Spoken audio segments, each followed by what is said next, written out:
Okay. Okay. Is it working? Is it working? Oh my god. Am I really about to go over to the chat? And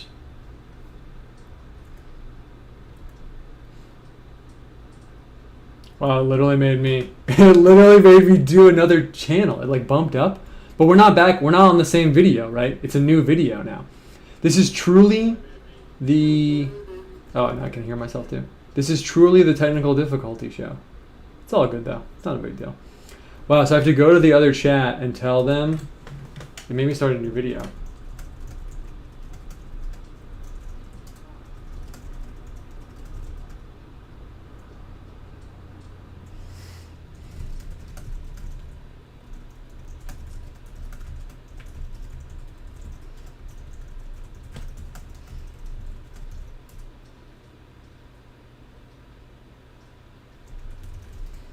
Ruining my perfect track record.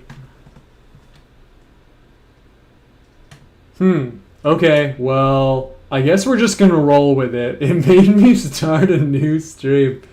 Okay, well, whatever, man. I'm just gonna roll with it. I mean, what can I do about that? It won't even let me talk in the other chat. There's 45 people watching it. You know what? Whatever, man. I'm cool with it. All right, people are here. Okay, word up. Let's just, we'll keep this going and then we'll wrap it up. I don't know why that happened, but I'm not really going to worry about it right now. 12 episodes of no tech difficulties. And then we got to ruin. All right, anyway, since there's going to be less people, let's just kind of power through and do some like weird shit, I guess. I am going to, I also forget what I was talking about, but we'll kind of just make it work. I'm going to do what I've been thinking of. I'm going to put a wounded guy's arm over here in Egypt because I want it to be like, even though it's like a safe place, there's also some like weird stuff going on. So I'm going to throw down, this is one of my favorite things to like throw in. I'm going to put in this kind of like ambiguous white thing, but then I'm going to make it like a severed arm. I'm just going to do that. I'm going to do what I feel now since the demons have bumped us off the stream. Should we talk about some crazy stuff? Because people aren't going to see it. Should we go full spicy hot takes in the chat? Yeah, it's a journey. Yeah, wow. Who is it? Tyler just saved the theme. Yeah, exactly, dude. It's a journey. I made you guys come, going over the gates and stuff. Oh, we're gonna throw in a bridge. This is what we needed to refresh it and keep it going. All right, so let's just keep it going. Cool. I'm gonna throw down this river over here. Boom. Just power through. Yes. Let's see. I feel like we've kind of fully expounded on the theme of journeys and time and all that stuff. So, is there anything else interesting I should talk about? I'm trying to think of anything else. I'm kind of like torn right now between the two parts of my brain, where one is like academic art information and the other is just like cool stories and stuff. I am stoked to, so we keep it kind of casual. I am stoked to take my dog with me on my journey, and it's pretty interesting because I hate going back where I'm going back to, honestly. I fucking hate it. And if it wasn't for my family, I would literally never go back there. But it's kind of cool bringing my dog because it's kind of like, it's like bringing like a buddy who is like on my team. I guess that sounds really sad. But I'm kind of stoked about it. It gives me kind of like a reason. It also like, I really hate, it's funny because I really hate when my dog sees me angry. I'm not like an angry guy, but you know, every white guy's like punched a hole in a few walls, right? Obviously we've all seen the memes. And I really hate when my dog sees me angry. So I think that also it will like help with that a lot. So yeah, it should be kind of cool. It's also cool because everyone there is always like drinking and smoking and like, you know, whatever. I get that people do that, but like I can't do that anymore. So also my dog is like not doing that with me. So it's kind of tight. My goal, I'm not a very rich man, obviously, because I am a painter. Those two things go together, as you've probably heard. But I think the goal is to feed my dog octopus. That's what I really want to do. That sounds really expensive, but I picked up like, you know, octopuses and stuff at like the fish market near the oceans. And I've never actually cooked one. I just pick them up cooked usually. So I think that that's my goal. I think that I'm going to try and cop some octopus, grill it up. I'm going to try and grill the octopus, and then I'm going to feed my dog octopus. That is the goal for the journey. I'm going there. I'm going to see family. People are going to tell me X, Y, and Z. But the real reason I'm going is to feed my dog some weird food. Okay, that river looks sick. I'm just going to keep throwing down stuff. Actually, you know what else? I figured out what else I'm going to put over here. We're just kind of going to go for it. I'm going to put a mountain. But I'm going to put a mountain in the sky. And the blue is going to balance out the other side. It's also going to visually balance out the pyramids and stuff. I guess we did get kind of like a video game map vibe, which really never happens, but it's all good. Cool. And I'm going to try and like wash this in a little bit. Cool. Mountain, epic symbol, eternality, strength, time, immovability. And let's see, can we push the dry brush? I'm not really feeling that, honestly. Let's just wash it out a little bit. Yeah, cool.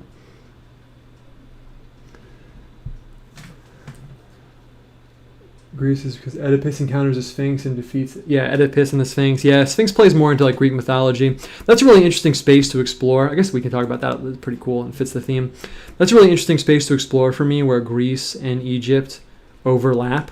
Like, not only literally, in case you guys don't know in the stream, Greece did colonize Egypt. Some people probably don't know that. But also like thematically, we talked about like Hermetic stuff and we talk about like esoterica stuff on the stream sometimes, but that's like the symbolic origin of Hermes Trismegistus. Like supposedly Hermes Trismegistus, well, not supposedly, let me rephrase that.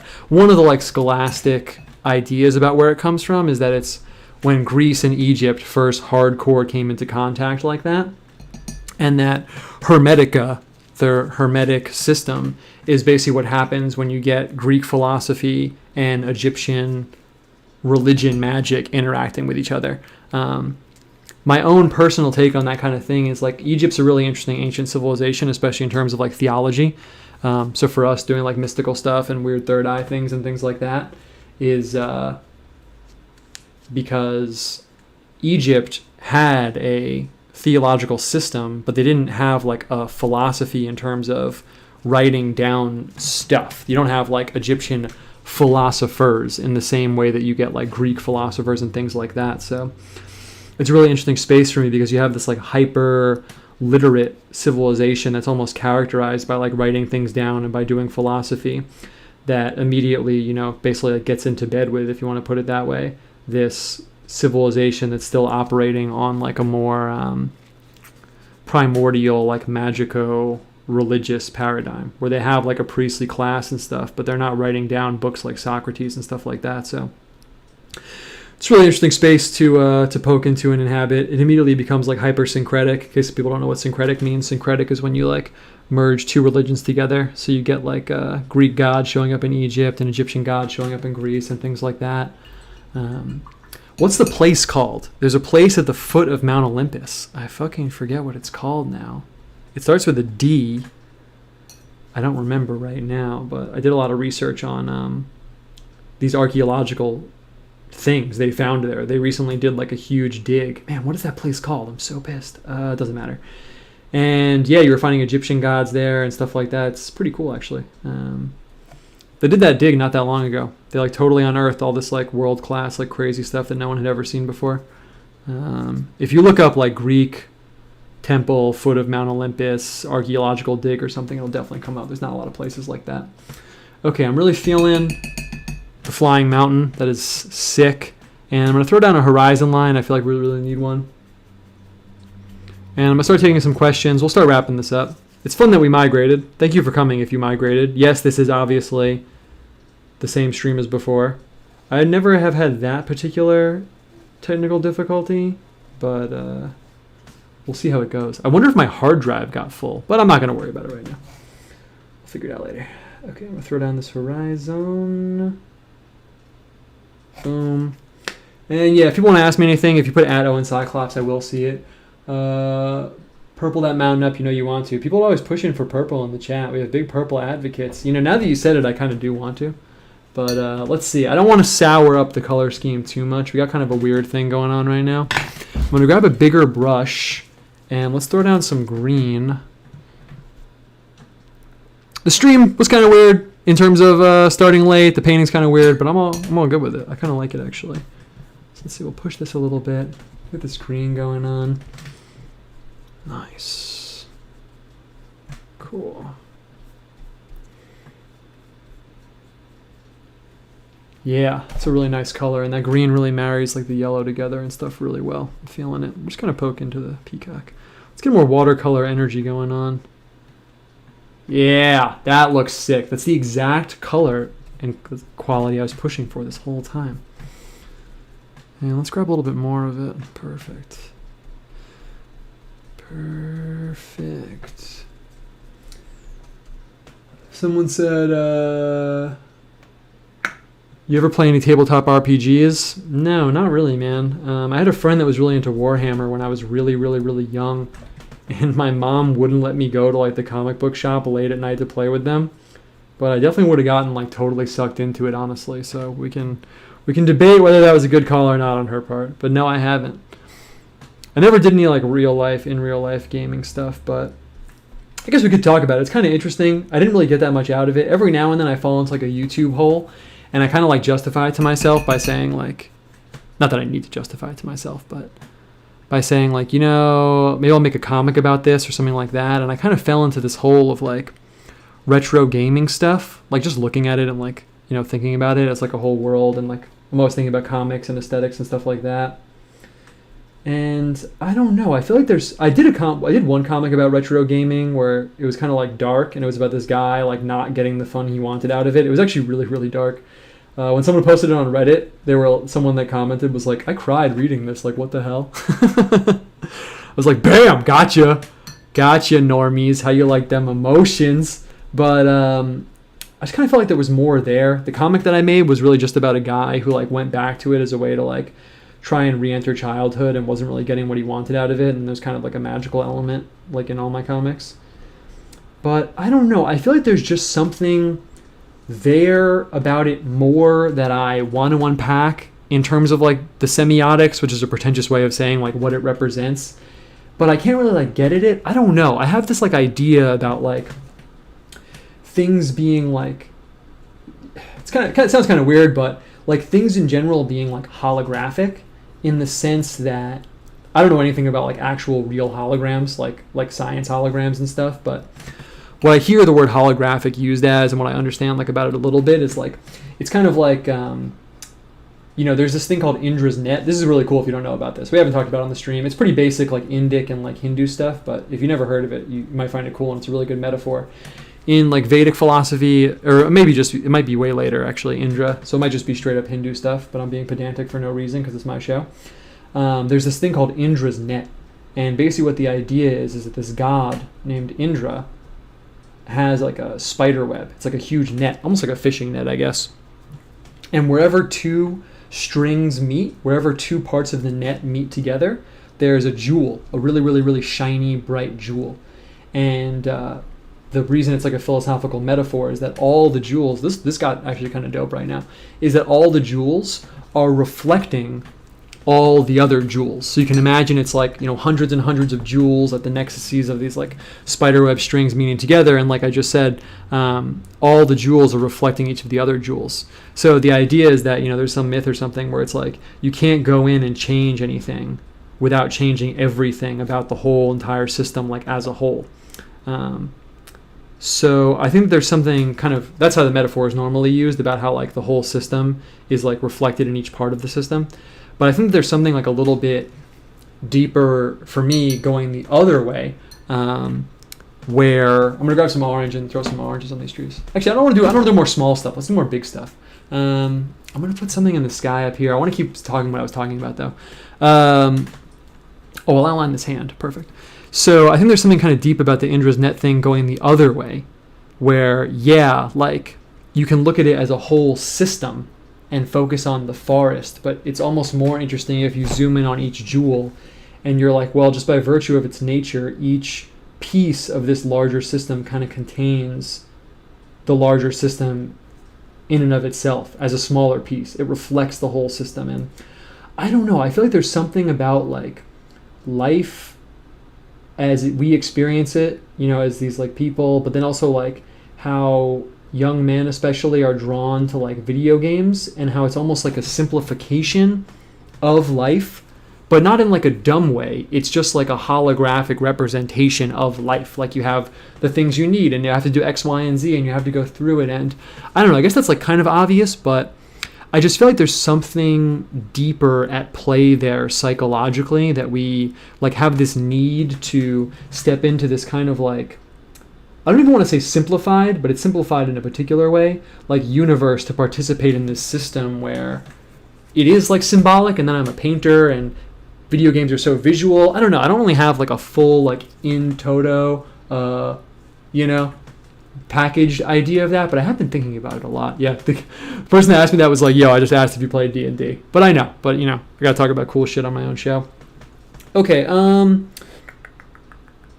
gonna throw in just a few more things. Let's just keep it going. I feel like I have a little bit of momentum going right now, so let's just keep it going. I'm gonna put like a slain beast over here. That'll be kind of cool, because then we have like the beast that is threatening that's slain, which is kind of opposite the gatekeeping intellectual beast that's just wounded. I feel like there's something going on there. I'm also kind of just going like off the cuff, but I think it'll be cool. And let's make it a tiger. I've never painted a tiger on the stream. It's one of my favorite things to paint. So we're gonna put in this slain tiger, and then we'll see. And I'll hit the chat. I haven't really been talking to you guys too much because I've been just kind of like focused on making this dope. You seem to be way more gloves off on Twitter. Is it just the format, or do you worry about saying certain things on YouTube? Really, I seem more gloves off on Twitter. That's interesting. Gloves off, like more aggressive with people? If that's what you mean, it's because if you're in the chat, I feel like I'm tight with you. If you're here watching my show, I mean, I'm not holding back, but it's like I'm not going to be a dick if you're like in the chat. So it depends on what you mean by gloves off. Honestly, that's a whole nother thing I could go off on, but dude, I miss when you could just be like fully gloves off on Twitter. I mean, that's like, I'm full like 30-year-old boomer, like reminiscing, but like, dude, I feel like you used to be able to go so hard, and now when I do anything, I'm worried about getting banned. It sucks. But if you were, I mean, like again, like I'm 30-year-old boomering out, but if you were around like back in the day, like, dude, you could go so hard. You could do freaking anything. But yeah, anyway. A bit more aggressive. Yeah, it's kind of just like a different vibe. I mean, here I'm kind of like running the show a little bit. Also, the thing is, you know, like I said before, I've done like, you know, talking and like stuff on stage and things like that. And I feel like I'm very conscious of like the kind of like vibe I'm creating, I guess. And I kind of wanted the show vibe to be like, yeah, we're hanging out and like I have interesting stuff to talk about. I try not to have too much coffee, so I'm not too like on edge, but yeah, I guess it's kind of like the vibe I've intentionally cultivated. It's nighttime, people are chilling out. So I guess it's a little intentional. It's also just kind of natural, I guess, because I'm painting.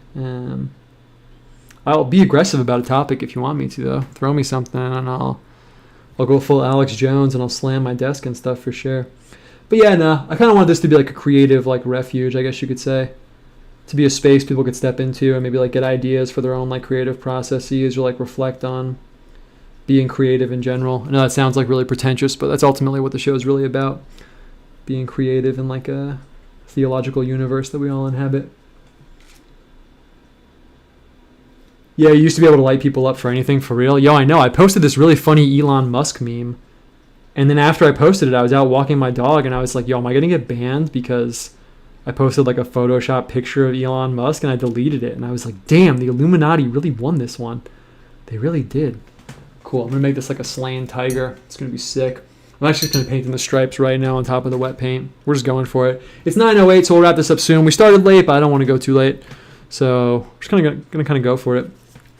This ended up being more of like a thinking painting, if that makes sense. It ended up being more of like we're thinking about stuff while we're painting, which is cool with me. It's all different.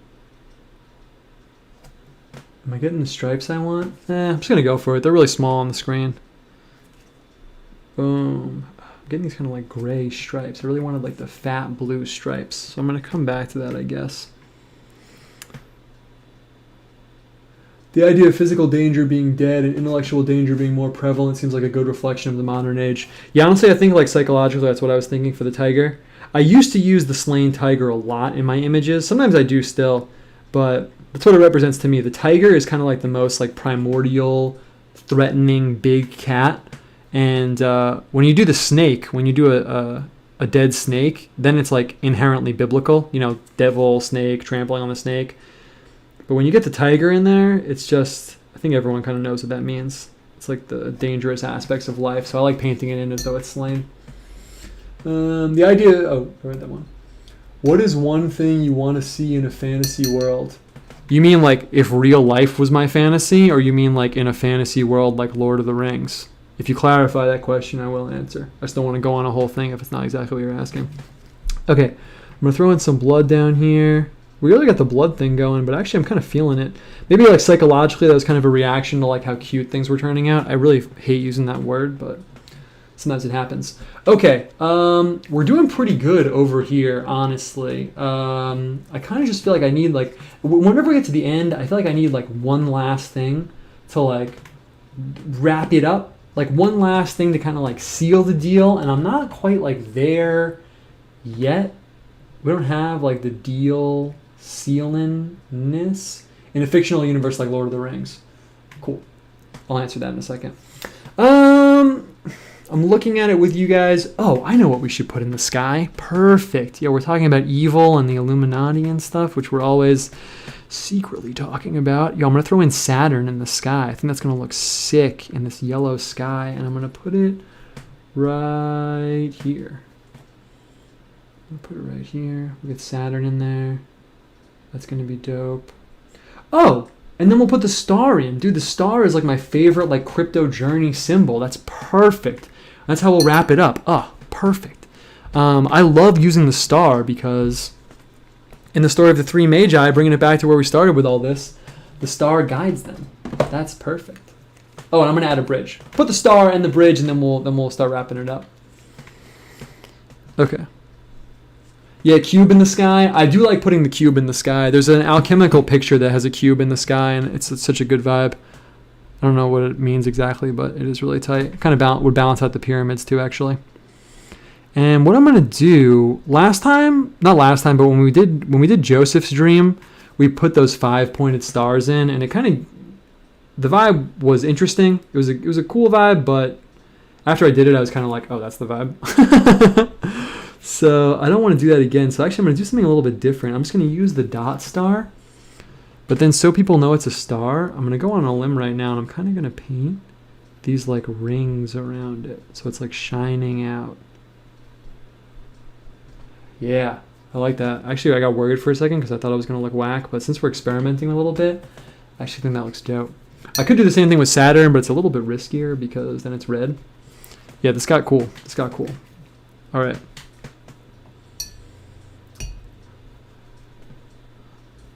Oh yeah, someone asked me, oh fuck, I did the same thing. I picked up the red. All right, this is like the last 10 minutes. So if anyone wants to ask me something, ask me and then we'll wrap it up. We started like 10, 15 minutes late and we had the jump, so we'll wrap up like 20 minutes late. It's all good with me though. One thing I'd like to see in a fictional kind of fantasy universe, interesting question.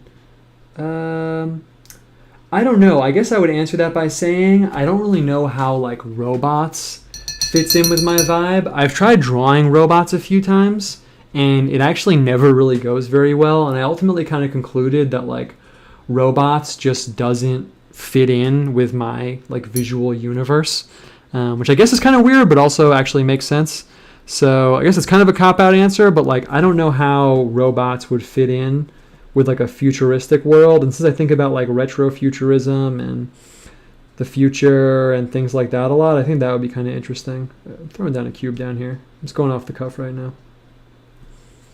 Yeah, that looks chill. So I don't know. I'd probably have to explore that, I guess. That would be my answer. It's not exactly what you asked me, but how would robots fit in with the third eye aesthetic and world that I've kind of cultivated in my head is the answer to that question. Cool. Put the cube down there, and I'm going to try and sneak in just a little bit of color. Perfect. That's good. I'll come back in and make that darker. I'm going to throw down the bridge, and then maybe we'll wrap this up. Maybe we will call it a day. I'll see if there's any more questions, and then we'll wrap it up. Maybe a golem. That'd be cool. Okay, I'm going to throw in a bridge over here. So yeah, and the next show I do will not be from the studio. So we'll be live in Death Mecha Babylon, and I'll do something kind of different. We'll change it up a little bit. I think maybe we'll do Sumi. Maybe we'll do like hardcore ink and brush stuff. That could be kind of dope. But we'll see. We'll come up with something cool. That looks sick. Okay, I think I'm gonna call this finished in a second. I think we're basically having this wrapped up right now. Yeah, this looks pretty tight. I just want to get this difference between the tiger and the head, and then we're gonna call it a day. Cool. Okay, nice. All right, word up. All right, let's do a little reflection, and then we'll kind of wrap it up. All right, cool. So this is an interesting one because pretty much for every other episode of the show that we've done for a really long time, I've kind of had like a plan and then stepped through it, right? Like knowing where I'm going and stuff like that. I wanted to change it up a little bit for this one. Also, I came in late, so that's obviously also a factor. But yeah, I think this one turned out dope. It definitely ended up being more like a sketch painting than normal, which is tight because I'm trying to balance it out on the show a little bit because I don't want to have it be like every time I do an episode, the painting comes out perfect, and then I'm creating this illusion that like you kind of have to like land in this perfect space every time. But at the same time, I'm doing the show. Obviously, I want it to be tight, right? So I don't want to wrap it up and have it not be dope. So I'm kind of trying to land in this space where like I'm open to like randomness and things happening because part of the show is about like the creative process. But then, I could pedantic off about that and like art nerd off about that. But I'm not going to do it too hard. Anyway, though, so my point is that I really like doing this kind of thing. And this was actually kind of more indicative of like what I do when I'm sketching on my own, like not for the show. So it's kind of cool that we did it this way, where I have like a theme or like something in my mind. Like we were just talking, obviously you were just here, journeys. Journey. Well, I guess you have a home, a road, wheels, and you kind of like build on that. And that's normally how I operate in my sketchbook. And that's kind of like the seeds that I plant to harvest later as actual images. So this would be a perfect example of that because I think this looks dope. I painted it. But like, would I put it in a museum and be like, boom, put my stamp and my name on it? Probably not necessarily. But some ideas, like I actually really like the pickup truck and the Sphinx together. I'm probably going to use that for something. I think that's really dope. I could even push this a little further because the way the blood is coming out of the Sphinx, I could have like oil or like gas or something coming out of the pickup truck, and then something could be riding the Sphinx and something could be in the back of the pickup truck, or like I could be standing on the pickup truck. That'd be really tight. Anyway, my point is that by working and putting little things together, I think that that's actually how you get ideas. So I really like doing that a lot. If we do an episode like this again in the future, I'll probably like preempt that up in the front and be like, hey, we're just kind of gonna like be in the lab and like see what happens. But yeah, I think it looks dope. Other highlights. Flying Mountain is pretty sick. I haven't dropped that before, but that looks pretty chill. I like the Flying Mountain. I think I like this because it has the symbolic quality of a paradox, because a mountain's really heavy and earth laden and stuck down, but then the wings give it like lightness and levity. So that's also something you can explore when you're doing art and stuff. If you're totally out of ideas, you can take two things that have paradoxical qualities and merge them together.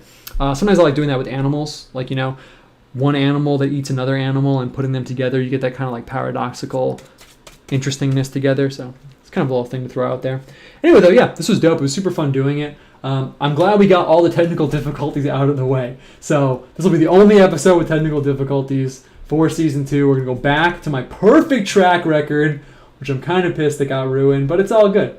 I really labor to be professional for you guys, so I hope that was all dope for you guys. And let's see, I'll hit the chat right now, see if there's anything else, and otherwise we're going to wrap it up, man. It's 9:20. People got places to be. Not just kidding. We're all chilling. Okay, anything in the chat? A rainbow, suggestions for the painting.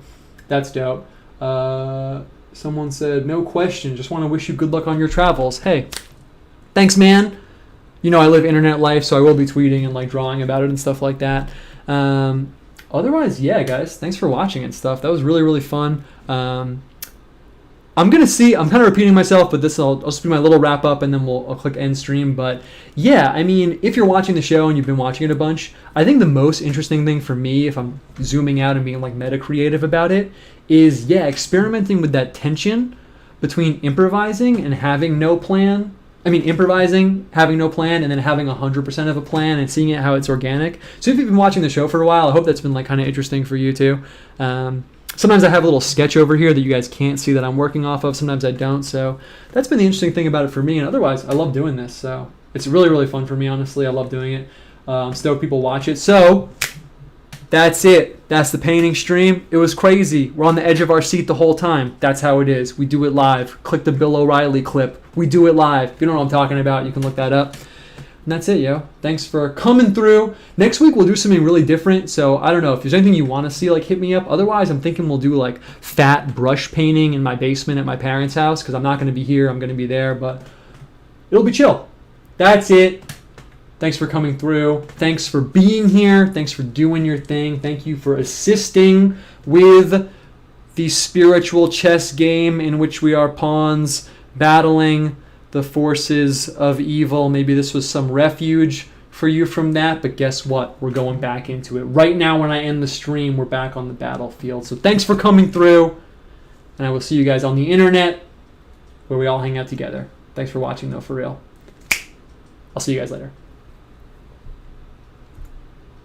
Oh my god, where's the end button? Oh my god, it really is the episode of technical difficulties. There's no end button. The end button is normally here, but it's not. I guess this is the eternal stream. Just kidding, I'm going to end